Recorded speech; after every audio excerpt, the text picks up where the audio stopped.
I'm Shivani Gupta. I'm obsessed with small to medium businesses growing. As business owners, we take so much risk and we want to make sure it's worth it. I believe one of the best presents you can give yourself as a business owner is to be able to learn how to scale your people, your profit, and your processes. Hello, everybody. I'm Shivani Gupta, and welcome to Grow Your Business podcast. I am so excited to have Richard Parker. Richard and the team and I have been communicating for a little while. We've been wanting to get him onto this particular podcast, and he is quite an amazing man. Let me tell you a little bit about him, even though his CV is quite long. He's been helping people achieve their dreams of owning a business for over 30 years now. His How to Buy a Good Business at a Great Price program has sold over 100,000 copies. And guess what I'm about to say next? In more than 80 countries. I know authors that have got into 34 countries, but in over 80 countries.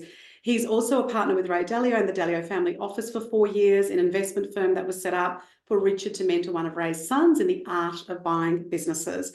He has personally purchased 13 of his own companies, plus he's co-invested with purchase prices ranging from $50,000 to $200 million, not 2 million, 200 million. And he has appeared in a bunch of different global publications such as Forbes, the New York Times, the Street.com, Entrepreneur magazines, and has over 200 published articles to his credit. Welcome, Richard. Thank you. It's great to be here. And I'm glad, as you mentioned, glad we were finally able to connect, talking from different parts of the world. So it's wonderful to be part of this. Yeah, that is so great. Now, tell us a little bit, Richard. That's quite an amazing CV. Tell us a bit about the adversity or the challenges that you faced and things that have transformed you into who you are today. We're always really interested in. I'm always curious about your ups and downs, your big moments that have got you to where you've got to today. Well, thank you. Yeah, the downs are really good things, right? The downs, they're good learning. So and when you spend 30 plus years acquiring businesses, there's lots of downs and lots of failures. So probably the first one, and when I look back, probably still the most significant, is how I got into acquiring businesses, because I was 29 years old and was working for a company and doing well. And I managed through my sheer brilliance, and I'll put that in quotes, to blow $60,000 in the stock market, and was only left with a little bit of money after that. And it really taught me to do my research. And so that was definitely a challenge that was very early on, and it's been a lifelong lesson all the way through. And of course, there's been other ones along the way, personal and business wise. I went through a divorce many years ago. I've been remarried for 23 years now, to the girl of my dreams, who's actually from your country, from Australia, from Melbourne. And, so that went, and going through that on the personal side really was a good life lesson related to relationships and being better at those, working on those. And then, going back to a little bit of business, when I started off, I was a really young business owner and I never went to college. And so very often I found myself in the room with people that were, of course, smarter than me, but it didn't intimidate me. It really forced me to have this lifelong perpetual learning. And that has really been helpful as I bought lots of different businesses and done a bunch of different things. And it's always been this thirst for knowledge and learning, which I would probably attach back to that, entering the business world really as an outsider. Yeah, wow, that's amazing. And so when people are trying to grow your business, our podcast is called Grow Your Business, and all the different things that you've learned. And I know this is probably a super weird question, but if you had one or two key takeaways for people to be able to grow their business, particularly the SMEs that are listening and tuning into this particular podcast, what are the one or two gold nuggets that you would pass to them when they're trying to grow their business? The first thing is, it dovetails very much in what I do every day, which is run your business like you have to sell it. And the reason being is not because you want to necessarily think about selling, even if you put that aside completely. If you run your business like you have to sell it, you're going to put good things into place. You're going to, because of the key components, it forces you to have flawless books and records. It forces you to have good policies, processes, and procedures. It forces you to take a step back and look and say, what happens if I get hit with a Pepsi-Cola truck tomorrow? What happens to the business?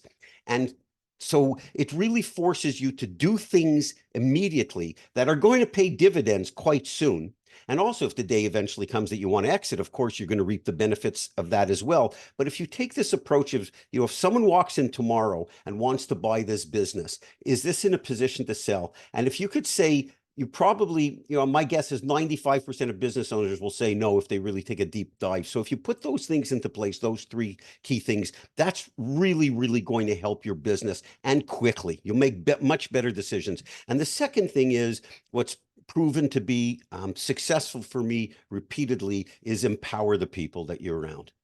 The employees, suppliers, all of the key stakeholders. Hire the best possible people. I know it's an overused term, and very often early in my career, I was guilty of not doing that. As I mentioned, I was a young business owner, had a lot of insecurities. I wanted to be the smartest person around and probably felt too challenged. But when you empower, hire the best possible people that you can afford, empower them, and let them do their job.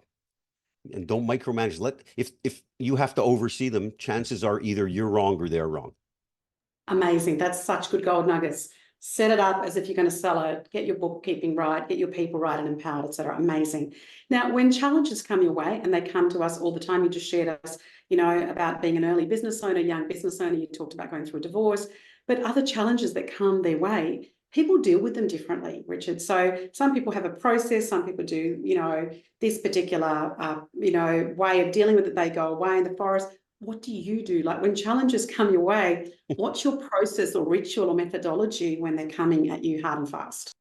Well, it's certainly been an evolution, because I think when you're younger, you may have more of a knee-jerk reaction, and over time, and as you get exposed to more challenges and more situations, as you get a little older, it's not necessarily that tell people I'm not that smart, I'm just old.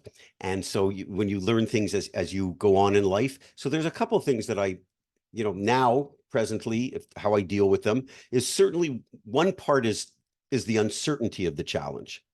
So to me, when there's uncertainty, and it's something that I've tried to impart to my kids, I have 4 children, 1 grandson, and I've tried to really hammer home to them how important this is, because when you're faced with uncertainty in your life, business, personal, whatever, people have a tendency to rush to a decision because they just want to get rid of the uncertainty. They don't like dealing with uncertainty.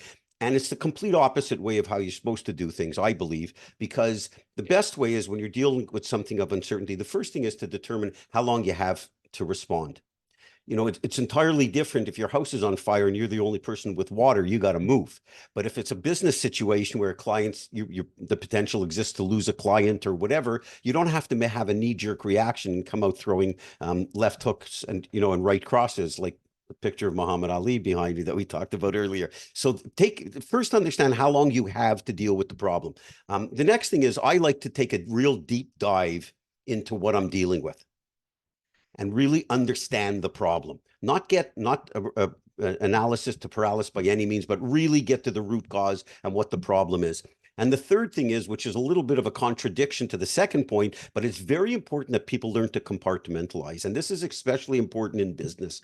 If you're a business owner, you can't get overwhelmed because it's very easy to get overwhelmed. You got stuff to do all the time. And I meet people all the time that they're firefighters. They're putting out fires all day long and they're in busyness, not business. They're just, they've not learned to compartmentalize. And when things get thrown at you, and especially as an entrepreneur, sometimes they come in fast and furious. You've got to learn to compartmentalize. And I think all these things work together, whether well, they certainly do for me, that I could look at this, take a deep dive in the problem. Once I understand how long I have to deal with it, some cases you got to react quickly, but also to know that some things you just got to put them on the side. You can't let them overrun your daily activity, because if not, it pollutes everything that you do. That's amazing. That's such great information in terms of just, get a move on. And as we were talking about Muhammad Ali, as you just said before we started recording the podcast, it was just being in there for the long game. I was just saying to you, I'm reading this book called Outlive, and I literally just finished that chapter on Friday around Muhammad Ali and just how he prepared for somebody that was, younger and faster. And we've seen that in business when we've been in it for a long time, like Yes. you and I have, is that how do we actually stay that long game and, attack things as we go. You've achieved so many things already, Richard. I'm really curious to understand what your future aspirations are, both in business, and would love to also hear some of the things personally as well.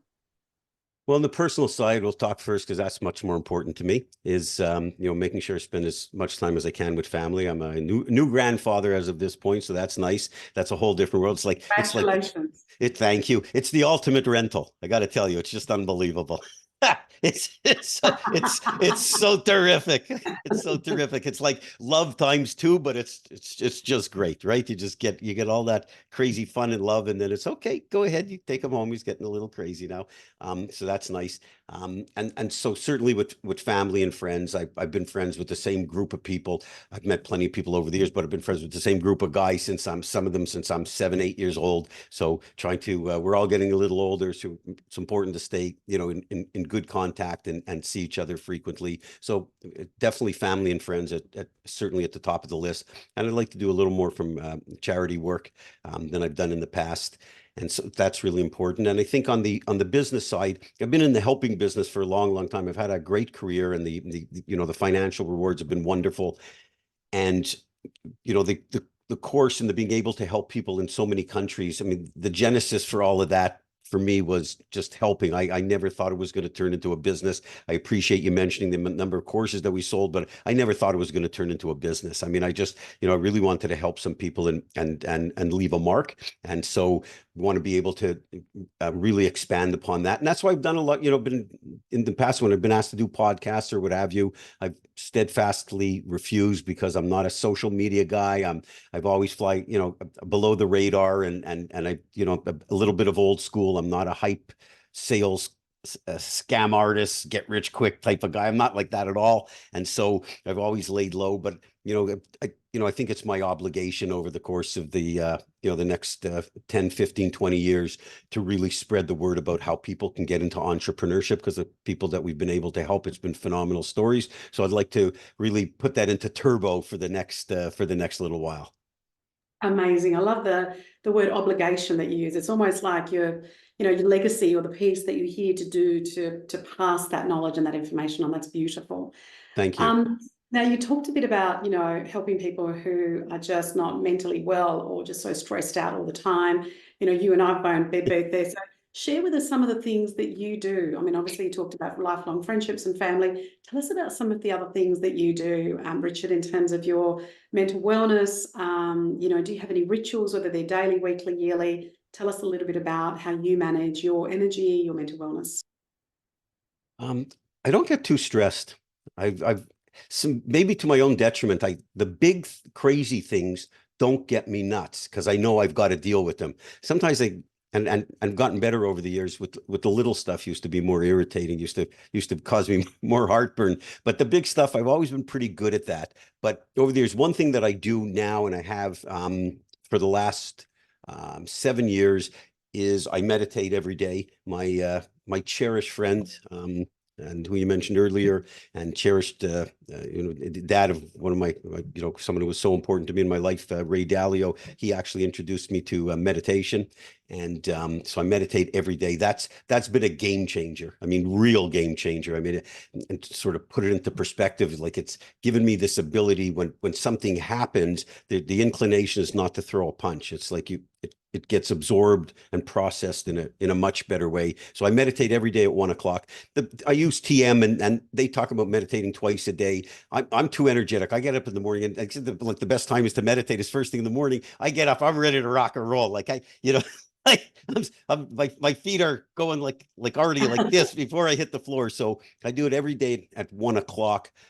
If there's something that it comes up and I can't avoid it, then I'll make sure to do it before or after. And that's been huge, huge, huge help. Really, it's a wonderful thing, energy wise, and even processing just in many, many different ways. And the other thing that I do is I play a lot of ice hockey. I'm a Canadian. I grew up in Canada. I've lived in Southeast Florida for 28 years, but I still play a lot of ice hockey.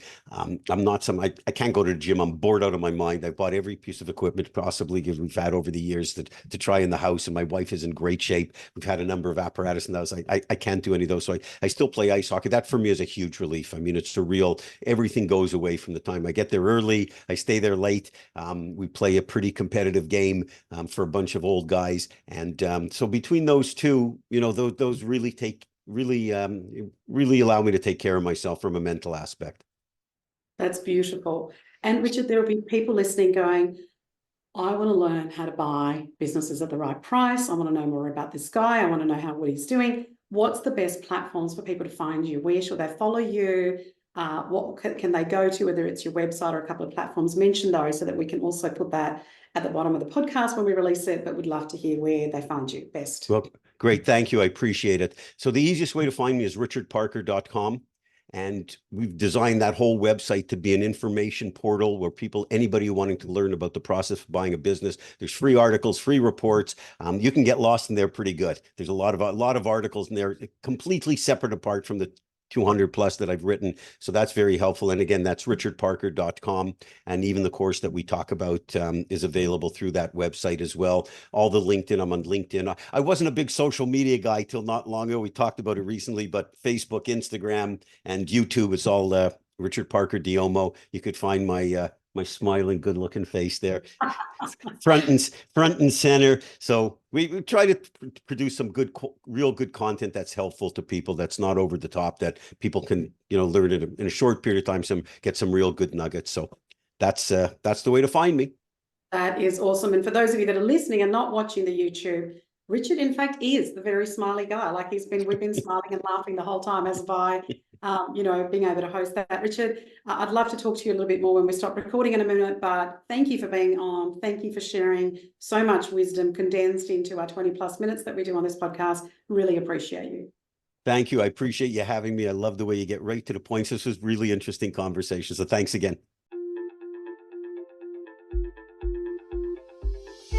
I'm Shivani Gupta, and you've been listening to the Grow Your Business podcast. I hope you got one idea that you can think about or perhaps even implement straight away in your business. Thank you for listening. Follow me on Facebook, Instagram, and LinkedIn under Ask Shivani. Remember, I call it Ask Shivani, so please send me your questions that I can address in this podcast for you. And I would also so appreciate if you went to the Apple Podcast to rate and review this podcast.